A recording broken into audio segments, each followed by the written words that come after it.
Happy 2023, everybody, and welcome to this super first episode of the MACE Podcast of this year.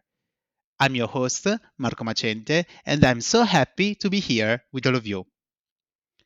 This month, I wanted to make two different episodes focused on communication. For the ones who know me, I love communication. I have a bachelor degree in economics and business communication, and I got my master in corporate communication. So definitely, I'm always focused on communication trends, strategies, and matters. My first guest is Virginia Villa. Virginia is Director of Public Relations and Administration at EUPRERA, the European Public Relations Education and Research Association. Before entering the field of communication, she had experience in private sector and in the IT field.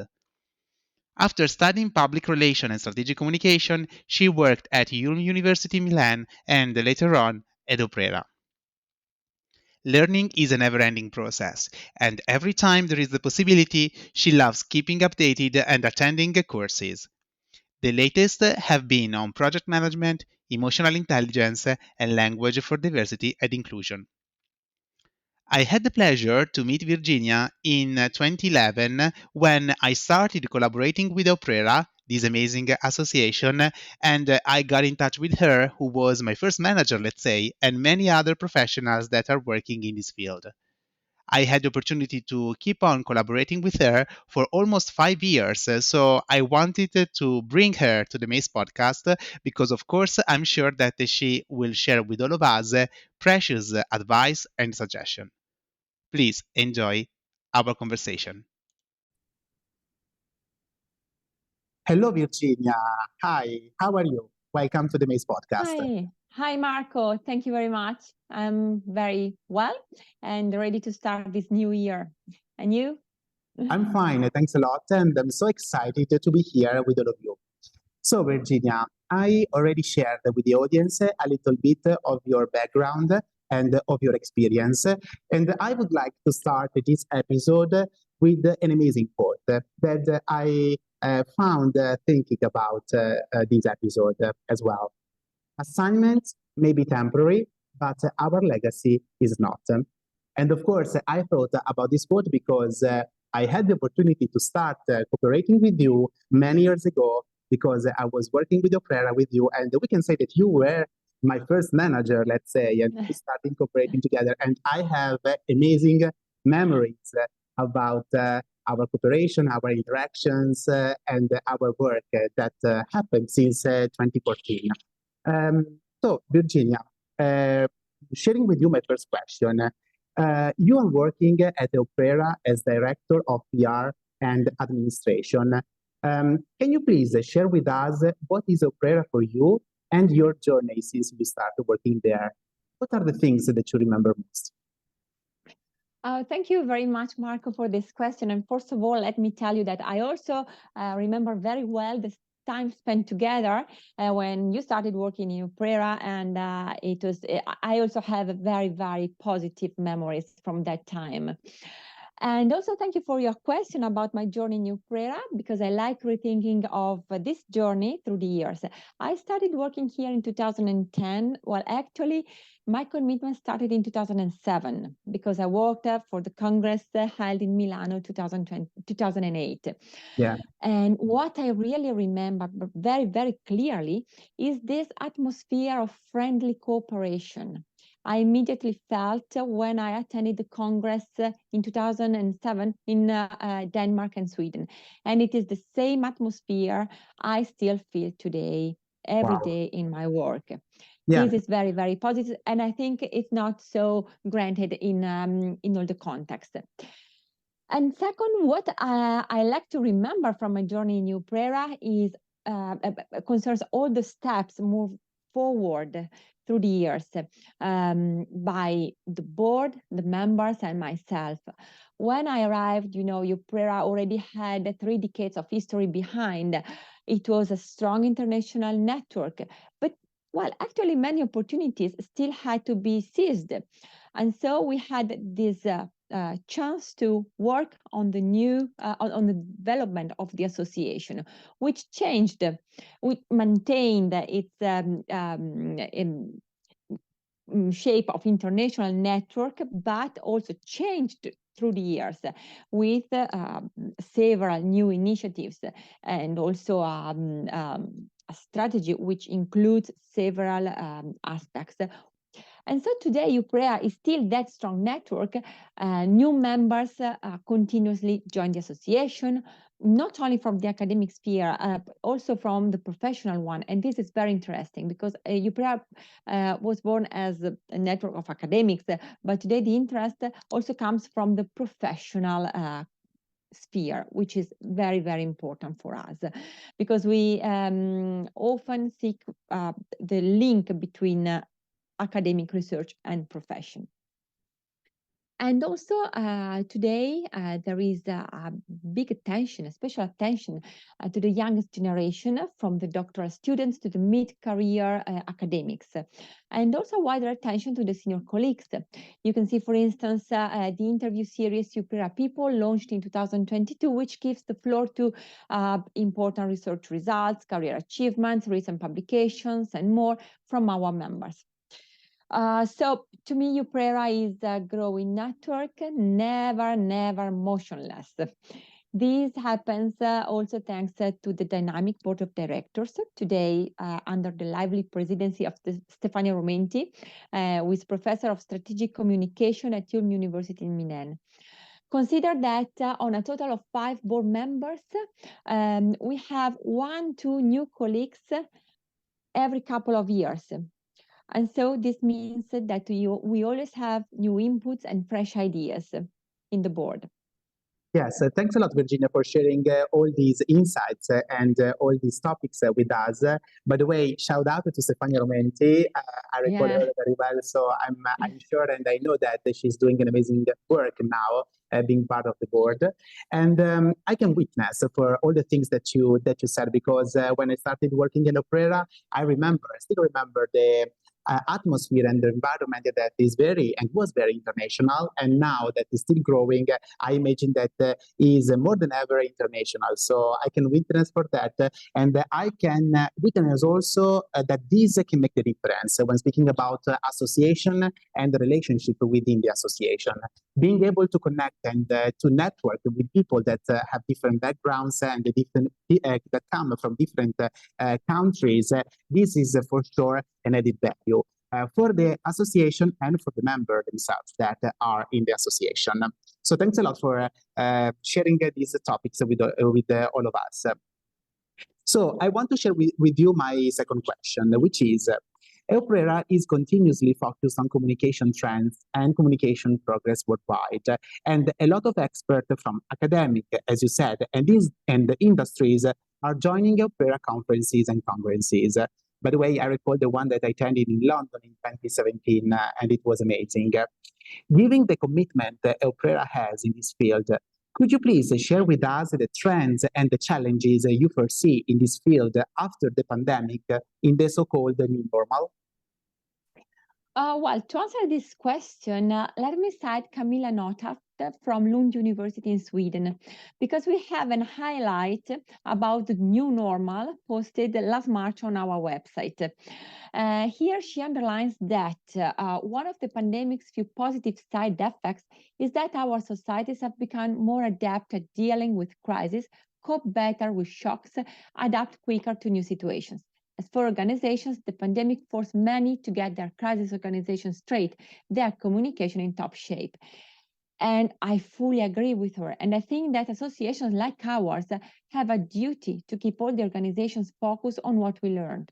And maintaining communication in top shape means to have a long-term view, looking at the future, not forgetting what you learned in the past, and also be transparent in your present actions. So this is the new normal, also this awareness, which characterizes your actions and your communication initiatives as well. Yes, thanks a lot for sharing this. I totally agree with you. And we saw a lot of topics and a lot of ideas, no, regarding this new normal. And it is very interesting, the perspective that you are sharing with all of us, by Camilla Nothatt from Lund University in Sweden. And what we can say, flexibility is key, right, in order to maintain a good communication and in order to maintain a communication in top shape. So I fully agree that we learned, but we are still learning, right? Right. On how communicating well and how shaping the communication in a way that could be the best in nowadays after the pandemic. So thanks a lot for sharing these insights. Let's move ahead because I have another question for you, Virginia. EUPRERA, I already told, I have already shared with the audience that EUPRERA is a growing network. Each year we have conferences, congresses, and the 2023 EUPRERA Congress will be hosted in Prague with the title Responsible Communication or Communicating Responsibility. Why this topic and why is it so important keep on talking about communication and responsibility, especially after the pandemic? What do you think, Virginia? Yes, this question is very interesting. And the call for papers for our Congress taking place this year in Prague stands on the fact that responsibility is connected with communication. So, as explained in our call for papers, not only the communication departments are involved in developing the company ratings and evaluations, but the communication function has also the responsibility to talk to the stakeholders and make them understand why the company is taking those actions and explain the long-term strategy behind. The pandemic represented a global crisis. Okay, that's for sure. But this is not the only threat, as you know, because we have, unfortunately, several global crises affecting all the context. And so climate change, for instance, is something everyone, every company, and every country should care about. And communication professionals can help a company work on a long-term strategy where the communication tools contribute to achieve the objective and really make a difference from those standing alone initiatives which fall under the umbrella of the greenwashing and other kind of well-known areas of gray communication, let's say. So the importance of this Congress, of the topic of this Congress, really stands in the connection between the responsibility of the company and the communication. And if you want to get more insights, of course, I suggest you to attend our annual Congress in Prague. It will be from September 20 to 23rd. And on the other side, if one of the colleagues listening to this podcast has insights to share with our community, I strongly encourage him or her to submit the paper or panel proposals by March 31st. And you can find all the information also about the submission on euprera.org/Congress 2023. Thanks a lot, Virginia, for sharing. I will put definitely this link in the comments and in the details of the podcast, so everyone will be able to be connected directly with the webpage of EUPRERA and to learn more about the Congress and about the papers and the structure and every detail that can be shared for this Congress.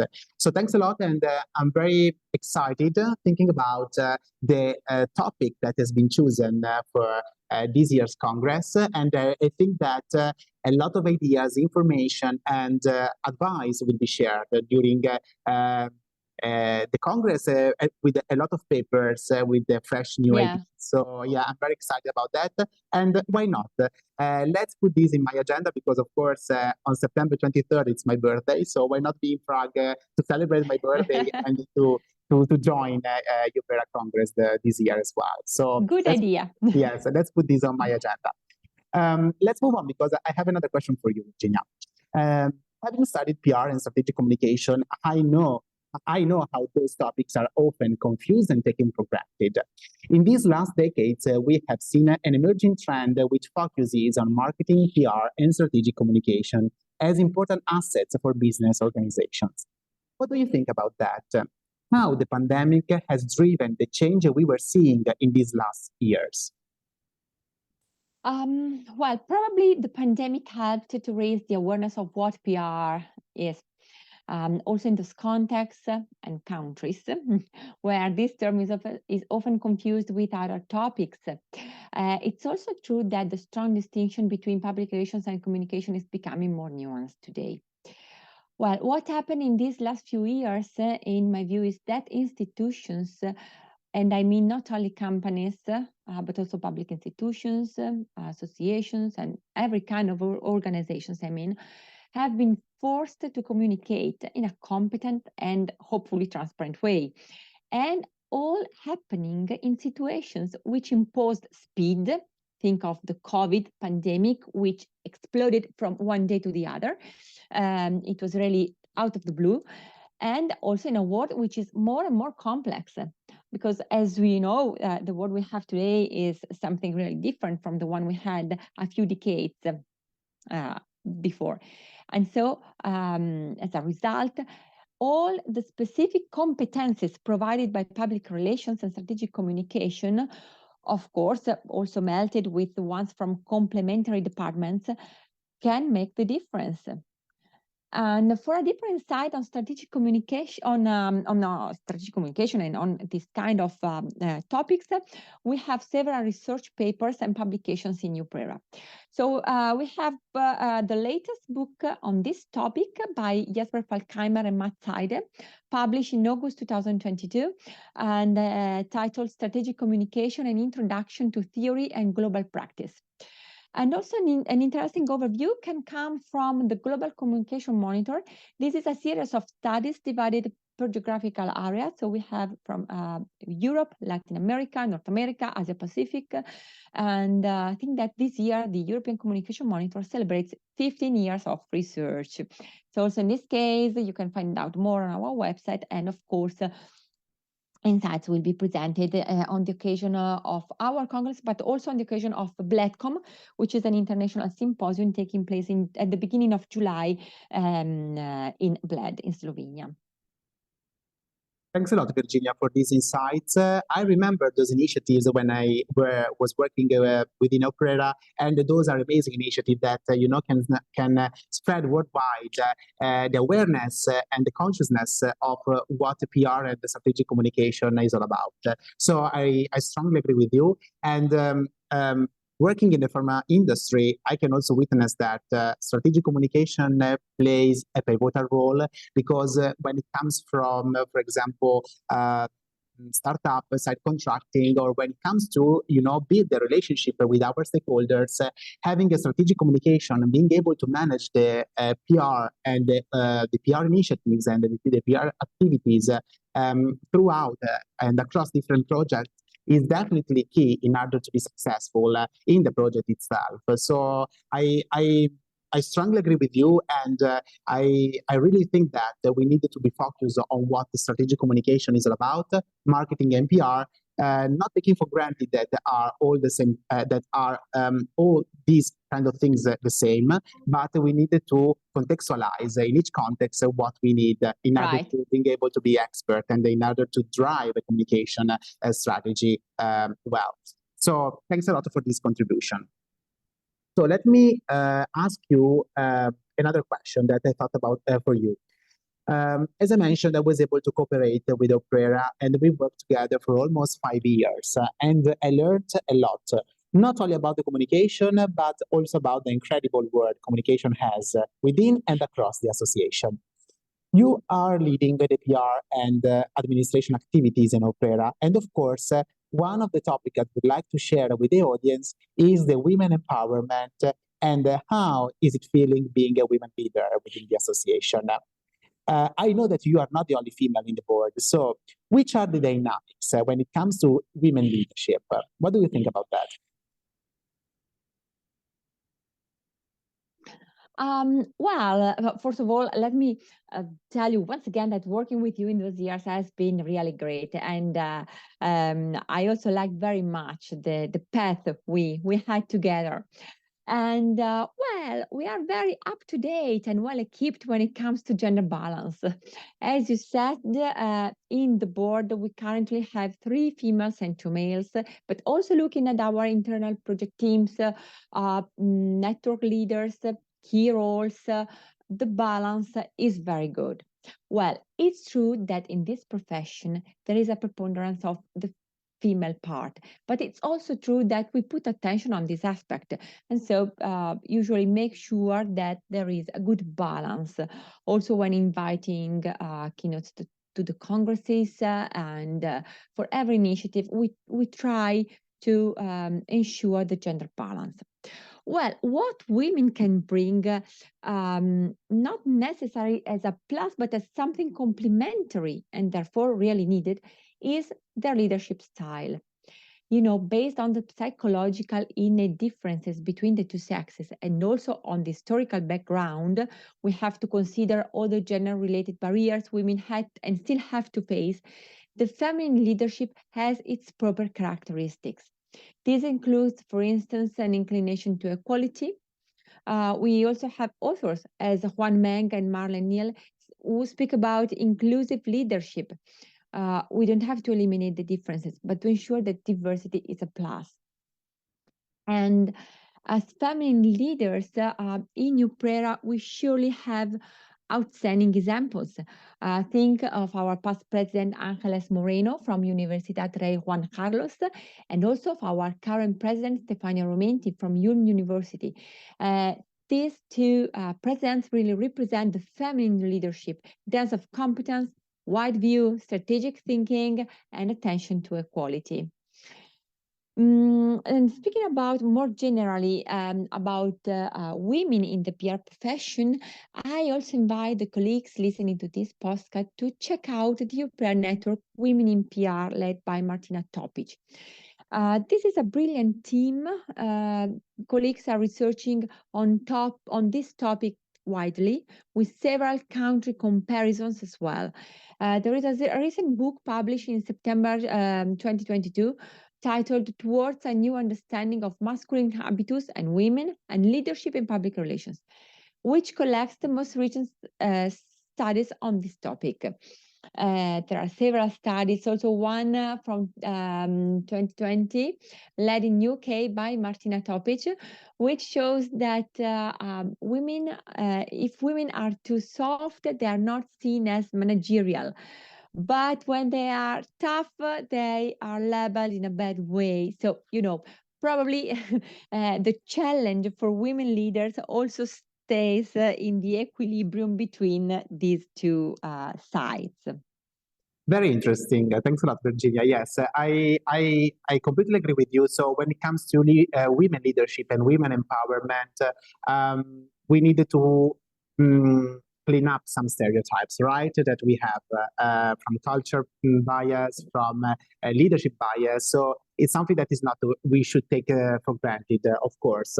But it's something that is changing. Personally speaking, I've always worked with women, so I had female managers during my career, throughout my career. So I was able to see the approach and the differences between a male leadership and a women leadership, but a female leadership. But what I can say is definitely that leadership is a style of doing. So being able to be a good leader means being able to inspire others, to empower others, to be able to create teamwork and being able to create and connect with others with empathy, with trust. So I strongly agree with you when it comes to relationship and when it comes to style, because I think that each one of us has his or her personality. And of course, we need to adjust our leadership depending on the context and depending on the people with whom we are working. So yeah, definitely it's a very broad topic, but thanks a lot for sharing your insights. And I'm very happy to see that EUPRERA is outstanding and is standing for these topics, having in the board different women that are covering leadership roles. So, Virginia, wrapping Well, up. indeed, Marco. And also, let me let me add something about diversity and inclusion, because this is one of the pillars mentioned in our 2-year strategy. Because we had a different pillars to work on. We developed some of these in the first year, and now we are in the second year of our 2-year strategy. And one of the theme we want to focus on is precisely diversity and inclusion, which is very important for us, of course. And we cannot avoid treating also this topic.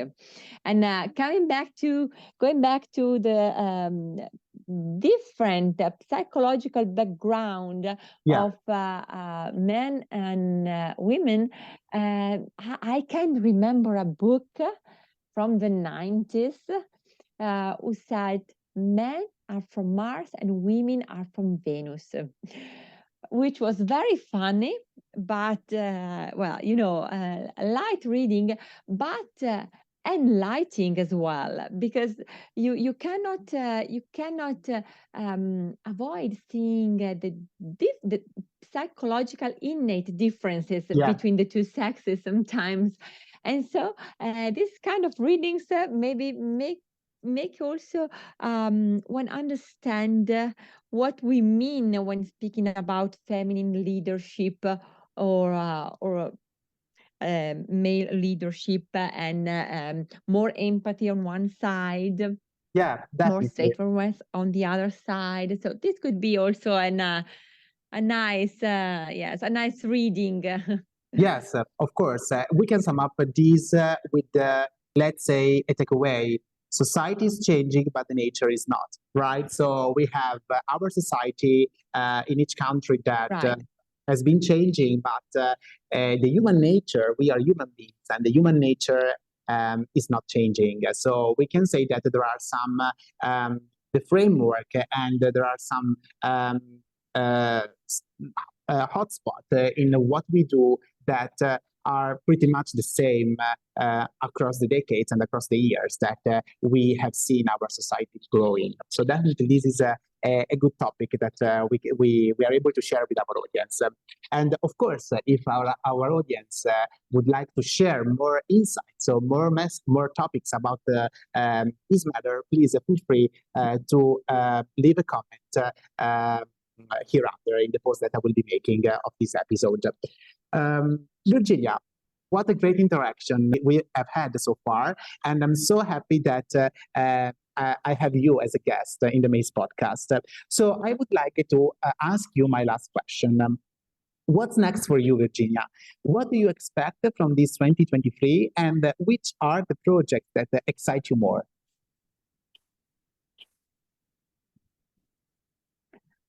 Well, let me tell you that what exciting at EUPRERA is that every year is different from the other.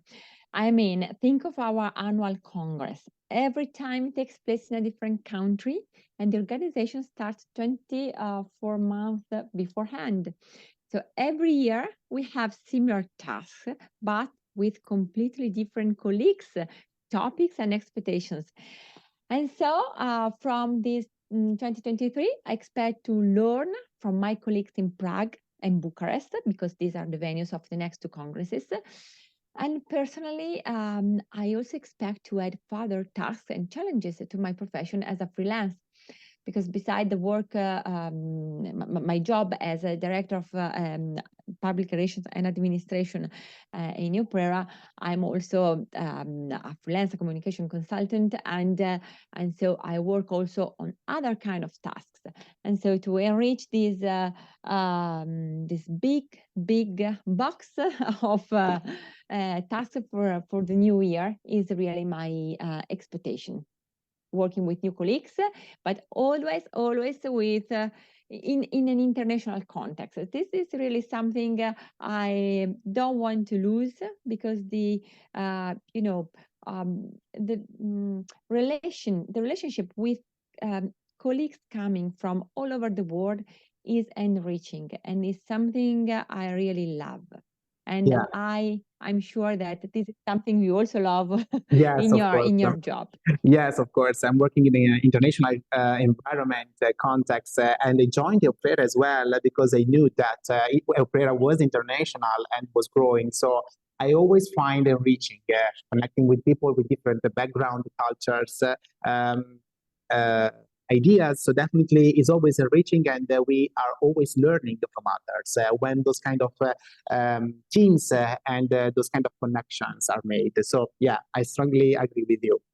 Thanks a lot, Virginia, for sharing all these insights. It has been a pleasure to have you here in the MACE podcast. And I wish you all the best for this 2023, of course. And I cannot wait to see you again. Why not in Prague or maybe earlier in Milan for a coffee? What do you think? Why not? Why not? Yes. So thanks a lot. Wishing you all the best and have a nice day ahead. Bye-bye. Bye. Thank you. And happy 2023 also to all the colleagues listening to the podcast. Bye bye.